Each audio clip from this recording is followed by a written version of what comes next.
بسم الله الرحمن الرحیم و با نام یاد خداوند متعال. عرض سلام و ادب و احترام دارم محضر همه شما عزیزان گرامی. امیدوارم که در هر کجایی که هستید در صحت و عافیت کامل به سر ببرید. از آنجایی که به دهه اخیر ماه مبارک رمضان نزدیک میشویم، عبادت‌های خاصی در این ماه می باشه که دارای اجر و ثواب عظیمی می باشند. از آن جمله یکی عبادت اعتکاف در ماه مبارک رمضان و خصوصا در دهه اخیر آن می باشد. اما این اعتکاف چیست و دارای چه فضایلی می باشد؟ در روایات متعددی در رابطه به فضیلت اعتکاف روایات زیادی داریم که سبب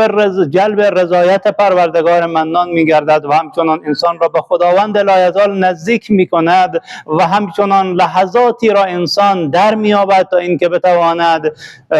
در حقیقت به تزکیه نفس خود و به تزکیه قلب خود و به راز و نیاز تنهایی به دور از تمامی اسباب و عوامل دنیوی تنها و تنها با پروردگار یکتای خویش راز و نیازی را داشته باشد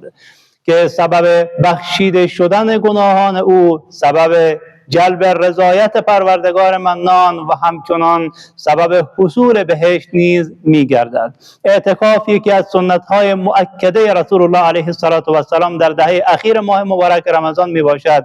که اکثریت سنت ها را ولو سنت مؤکده باشه پیامبر علیه السلام گهگاهی آن را ترک نمودند، اما سنت اعتکاف در دهه اخیر را هیچ زمانی رسول الله علیه السلام ترک نکردند تا مادامی که از دنیا تشریف بردند. اما این اعتکاف چیست؟ از لحاظ لغوی که ما اعتکاف را تعریف کنیم، در لغت واژه اعتکاف به معنای مکث نمودن و توقف نمودن است و در اصطلاح عبارت است از این که شخصی به نیت اعتکاف با روزه در ماه مبارک رمضان و در دهه اخیر ماه مبارک رمضان در مسجدی به نیت اعتکاف می نشیند و هدف او تقرب الی الله است و این تعریفی از اعتکاف